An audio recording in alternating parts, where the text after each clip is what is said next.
Gauri Suryavanshi, S मराठीमध्ये आपलं स्वागत। वळूया आजच्या बातमीकडे।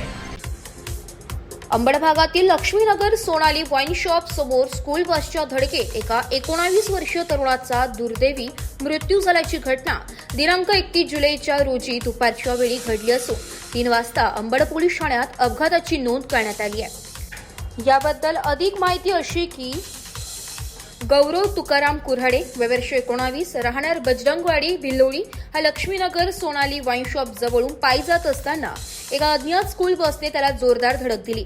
या अपघातात त्याच्या डोक्याला गंभीर दुखापत झाल्याने तो जागेवर बेशुद्ध झाला। स्थानिक नागरिकांनी त्याला औषध उपचारासाठी जिल्हा शासकीय रुग्णालयात दाखल केले असता डॉक्टर खुटे मॅडम यांनी तपासून मृत घोषित केलाय। स्कूल बस चालकाने कुठलीही वैद्यकीय किंवा पोलीस ठाण्याला माहिती न देता तेथून पळ काढलाय।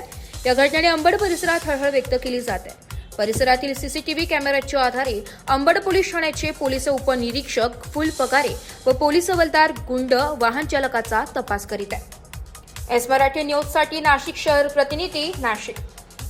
अशाच नवीन ताज्या घडामोडी जाणून घेण्यासाठी आमच्या एस मराठी न्यूज चॅनलला लाईक करा, शेअर करा, सबस्क्राईब करा आणि बेल आयकॉनला क्लिक करायला विसरू नका।